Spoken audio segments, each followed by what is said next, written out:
안녕하세요, 유세입니다. 오늘은 시간 갈수록 유독 잘 나가는 사람들의 습관이라는 제목으로 여러분들과 유익한 시간을 함께 하도록 하겠습니다. 뭐 특별할 것도 없는데 저 사람 참 잘 된다. 이런 사람 있어요. 회사에서도 그냥 그랬는데 나가서 어떻게 저렇게 성공을 하냐? 저렇게 잘 나가냐? 저렇게 유능한 사람이었어? 이런 사람들 있지 않으세요? 근데 이제 반대로 와, 저 사람 진짜 똑똑하고 학교도 좋은 데 나왔고 아주 스마트하고 머리 대단히 좋은 것 같은데도 참 안 풀리네. 이런 사람도 있어요. 여러분들은 이제 어느 쪽이세요? 우리가 이제 목표를 세워가지고 이제 계획을 막 세운 다음에 그거를 향해서 막 달려갈 때 뭐 좌절하기도 하고 실패해서 뭐 잘 안 되고 뭐 이래가지고 막 열등감을 느끼기도 하고 이제 그렇잖아요. 근데 누구는 그 목표를 이루고 누구는 이제 그 목표를 이루지 못한단 말이죠. 그 차이인 것 같아요. 그러니까 우리가 그 목표에 대한 어떤 이제 접근 방법이나 그 목표를 달성해 나가는 우리들의 습관이 과연 뭐냐. 이제 이런 것들이 이제 제대로 돼 있으면 굉장히 시간 갈수록 어떤 이제 선순환을 일으켜서 그야말로 일이 잘 풀리는 사람이 되는 거고, 아무리 내가 머리가 좋고 뭐 다른 여러 가지 백그라운드가 좋아도 그런 어떤 목표에 대한 어떤 그런 접근 방법, 그리고 그 목표를 대하는 어떤 나의 어떤 일상적인 어떤 태도, 습관이 잘못되어 있다면 왠지 모르는데 계속 일이 안 풀리는 어떤 그런 결과를 의미하는 거죠. 그래서 오늘 교재로 이제 사용하는 이제 책에서는요, 행동과학을 바탕으로 해서 목표를 달성하기 위한 어떤 방법, 6가지 요소, 이제 이런 것들을 설명하고 있어요. 그 중에서 이제 우리는 시간 관계상 3가지를 한번 이제 함께 나눠보기로 하겠습니다. 우리의 목표를 잘 달성하기 위한 우리의 태도, 생각, 습관은 어떻게 되어야 되느냐. 첫 번째, 부정적인 자기 확신을 바꾸는 거예요. 그 목표를 설정하기 전에 나의 어떤 성공을 가로막고 있는 자기 기술, 이걸 확인해 보라는 거죠. 이제 자기 기술이라는 거는 내가 스스로에 대해서 하는 말, 그러니까 나를 설명하는 말, 이런 건데, 사실 자기 기술이란 말을 우리가 별로 안 쓰니까 저는 이제 자기 확신이라는 말이 훨씬 더 확 와닿더라고요. 그래서 이제 오늘 타이틀에도 그렇게 붙였어요. 예를 들어 볼게요. 그러니까 만약에 이제 1, 4분기 본부 전략 발표, 김대리가 이번에 한번 해보라고 이제 이렇게 얘기를 한 거예요. 그런데 딱 머릿속에서 이제 어머, 나 그런 거 못하는데 그거 좀 못하겠습니다 라는 생각이 들면 내가 왜 이걸 못한다고 생각을 하는 걸까? 이걸 생각을 해보는 거예요. 그걸 이유들을 이제 글로 이제 적어보면 이제 근거가 없을 가능성이 높대요. 그게 만약에 정말 사실이라고 하면 윗사람이 시키질 않았겠죠. 골탕 먹으라고 시켰겠어요? 능력이 안 되는 사람을? 그런데 분명히 능력이 되니까 시켰는데 나는 거기에 대해서 굉장히 부정적인 자기확신이 있는 거죠. 남들 앞에서 이제 말을 덜덜 떨면서 얘기를 한다는 둥, 이렇게 자신있게 발음을 못 한다는 둥, 남들 앞에만 쓰면은 원래 잘하던 어떤 말이나 생각도 그냥 백지자처럼 하얘진다는 둥, 이런 어떤 부정적인 어떤 자기확신이 있는 거예요. 그래서 이런 거 같은 경우는 이제 우리가 부정적으로 어떤 자기를 설명하게 되는 거는 그런 확증 편향의 결과일 때가 많대요. 확증 편향이란 말도 좀 생소하죠, 우리. 그런데 이건 이제 설명을 드리면 뭔가 하면 기존의 어떤 믿음을 지지하는 정보는 받아들이고 위배되는 정보는 무시하려는 사고방식. 나는 이제 이런 것도 못해, 저런 것도 못해. 그런데 거기에 대해서 반대든 이번에 한번 해보지 그래? 할 수 있어 라는 거를, 그런 정보를 무시하려는 어떤 그런 사고방식이라는 거죠. 우리가 그런데 많이 젖어 있어요. 그래서 이제 새로운 거 안 하려고 그러고 도전하기 두려워하고 이제 이렇게 되는 거죠. 분명히 직장 상사가 시켰을 때는 할만하니까 시켰을 건데 그거에 대해서 우리는 이제 나는 못한다. 그러니까 위배되는 그야말로 정보, 나는 못한다를 한다라는 어떤, 할 수 있다라는 어떤 그런 새로운, 내가 생각하고 있지 않았던 정보에 대해서 이제 우리가 무시하려는 그런 사고방식에 우리가 빠져 있다는 거죠. 확증 편향이라고.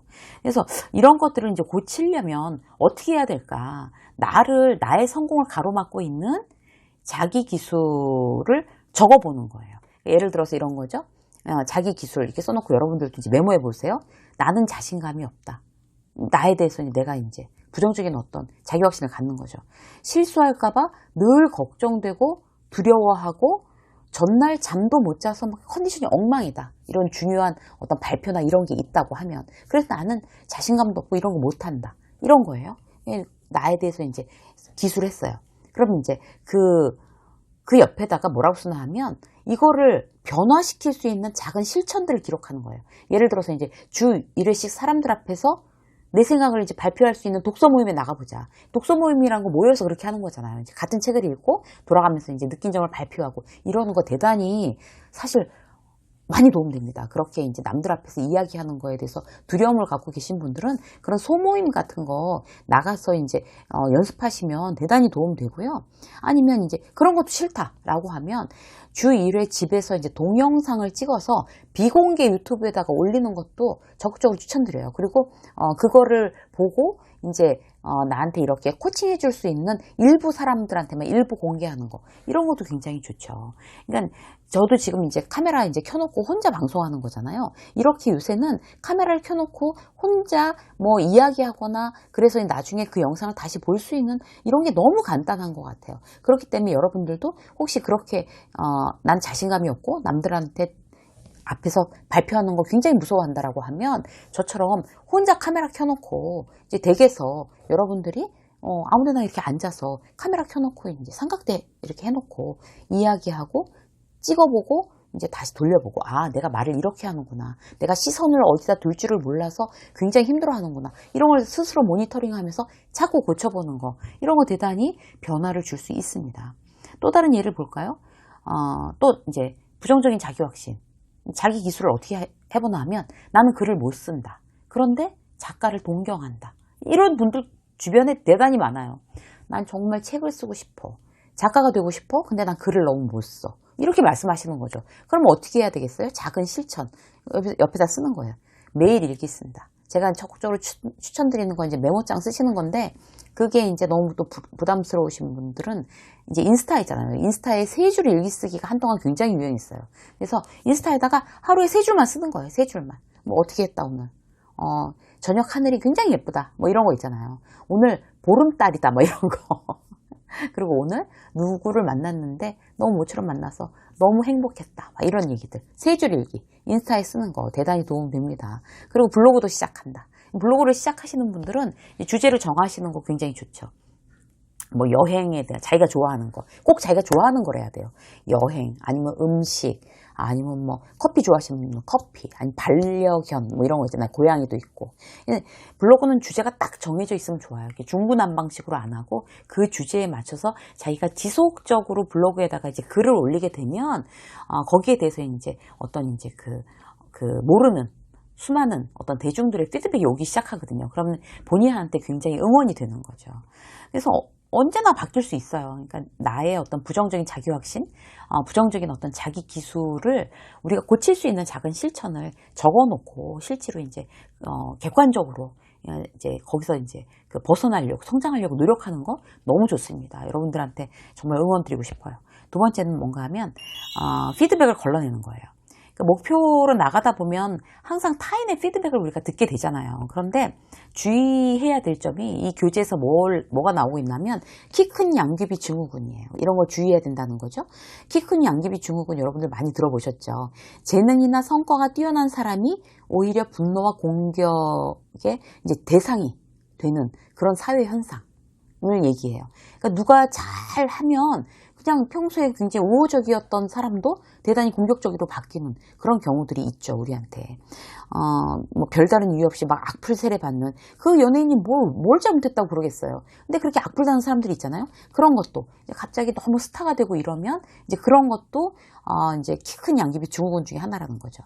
뭐 스타트업 해가지고 갑자기 막 수천억대 막 재산이 되는 그런 거부가 되는 그런 이제 어떤 CEO들 같은 경우도 이제 그렇게 굉장히 주변에 적들이 많아지는 그런 걸 경험할 수 있다고 합니다.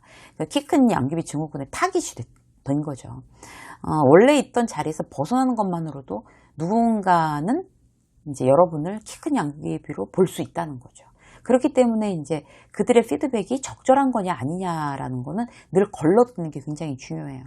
회사에서도 그렇죠. 우리가 회사에서도 이런 거예요. 그러니까 내가 너무 어떤 이제 그 아이디어를 내서 혁신 아이디어를 내서 굉장히 프로젝트를 잘 마무리해서 막 특진을 하고 이랬어요. 그럼 평소에 나랑 친하던 사람들도 굉장히 좀 나를 거부하거나 그리고 나에 대해서 좋지 않은 평을 하거나 그럴 수 있잖아요. 그렇기 때문에 그들의 피드백을 다 내가 정말 이렇게 못하고 있나 봐. 내가 정말 잘못하나 봐. 이렇게 생각할 게 아니라 걸러서 들어야 된다는 거죠. 걸러서. 그래서 한 세 사람한테 각기 다른 분야에 있는 세 사람한테 조언을 구하는 거. 근데 그 세 사람은 어떤 사람이래야 되나 하면 내가 정말 잘 되기를 바라는 사람. 그런 사람한테 조언을 세 사람한테 구해서 정말 세 사람이 다 어떤 동일한 어떤 비슷한 그런 나에게 조언을 하거나 의견을 내면 이제 그거는 받아들이고 그렇지 않은 거는 이제 걸러도 된다는 그런 의미가 되겠습니다. 친하다고 해서 그 친구한테 꼭 조언을 들을 필요는 없어요. 우리가 이제 저 같은 경우도 마찬가지지만 친한 친구지만 나한테 굉장히 부정적인 이야기를 주로 하는 친구가 있고 별로 친하지 않은 사람이지만 굉장히 나에 대해서 이제 잘 되기를 바라면서 긍정적으로 예리한 조언을 해주는 사람이 있단 말이에요. 여러분들도 주변에 그러실 거예요. 그래서 친하다고 해서 그 사람의 조언을 반드시 듣는 게 아니라 정말 가려서 여러분들이 피드백을 받아들이는 어떤 그런 지혜를 발휘하시는 게 우리가 정말 시간 갈수록 더욱더 우리의 일을 잘 될 수 있게 하는 그런 방법이 되겠습니다. 세 번째는요, 시간 존벌레 없애기래요. 너무 확 와닿죠. 무슨 얘기인지. 큰 목표를 이제 추구하는 활동들은 금방 결과가 나타나기 어렵죠. 그야말로 이제 꾸준하게 참을성, 그야말로 막 참아야 하느니라 이러면서 버티고 정말 참는 거잖아요. 막 닥치고 공부, 닥치고 운동, 닥치고 다이어트 이런 말이 왜 있겠어요? 하루아침에 결론이 안 나니까. 지금은 변화가 없는 것 같지만 이제 계속 하는 거죠. 대나무 키우는 것처럼. 근데 반대로 즐거움은 당장 얻을 수 있지만 나중에 비용이 부과되는 활동들이 있어요. 막 술 많이 마시는 거, 막 하루 종일 TV 보는 거, 끊임없이 SNS 하는 거, 이런 것들이 그렇죠. 그런 활동을 시간 존벌레라고 합니다. 그래서 우리 시간을 갉아먹는 그 시간 존벌레는 어떻게 퇴치할까? 이제 오늘 교재에서 이야기하는 거는 어떤 건가 하면 이제 그런 우리가 이렇게 낭비하고 있는 시간을 다 모아서 이제 기록해 보는 거죠. 그래서 그런 시간을 만약 혹시 SNS를 내가 2시간씩 따져보니까 2시간씩 하고 있었구나. 이거를 그러면 하루에 1시간 이하로 줄이자라고 정하던가 아니면 TV 보는 거 아니면 넷플릭스 보는 거 하루에 저녁 때 그냥 오면 저녁 먹으면서 보면서 저녁 다 먹고 계속 보다가 잠든다. 이렇게 되면 서너 시간 이거를 이제 줄이자. 이제 그 시간이 정말 나의 시간을 좀 먹고 있으니까 1시간으로 줄이자. 1시간 반으로 줄이자. 그리고 나머지 모은 정말 귀한 시간에는 이런 걸 하자. 이렇게 하는 게 가장 좋은 어떤 방법이라고 지금 교재에서는 얘기하고 있는데요. 실제로 제가 이제 한 가지 더, 제 경험상 이제 시간 존벌레를 퇴치하는 방법에 대해서 말씀드리면 굉장히 빡빡하게 일정을 짜는 거예요. 너무 바쁘게 일정을 짜놓으면 이제 우선순위에서 밀리는 그런 오락적인 어떤 그런 것들 막 전화해갖고 1시간씩 수다 떠는 것도 시간이 있으니까 수다를 떠는 거잖아요. 그리고 그런 어떤 TV나 SNS에 푹 빠져 있는 것도 내가 시간이 여유가 있으니까 그런 거잖아요. 그럼 이제 어떻게 되냐면 내가 몇 시부터 몇 시까지는 꼭 이거 데드라인 지켜서 이제 뭐 해야 되고 목표를 제대로 세우는 거예요. 빡빡하게. 그리고 차라리 일주일에 하루를 풀로 쉰다. 일 안 한다. 이렇게 해놓는 거죠. 그렇게 하면 어떤 점이 좋은가 하면 시간 존벌레는 사실 그다지 쉬었다는 느낌이 안 들어요. 그죠? 근데 일주일에 하루를 그렇게 한 6일을 막 풀로 막 열심히 막 살아내고 일주일에 하루를 아주 여유 있게 쉬고 나면 정말 제대로 쉬었다는 느낌이 들거든요. 그게 우리의 어떤 일상에 제가 말씀을 예전에도 드린 것 같은데 리듬을 타는 거죠. 리듬을. 그래서 아주 효율적인 리듬이라고 여러분들한테 시간 존벌레 퇴치 요령 아주 좋은 꿀팁으로 말씀드리겠습니다. 유세미 직장성 여기까지 하겠습니다. 고맙습니다.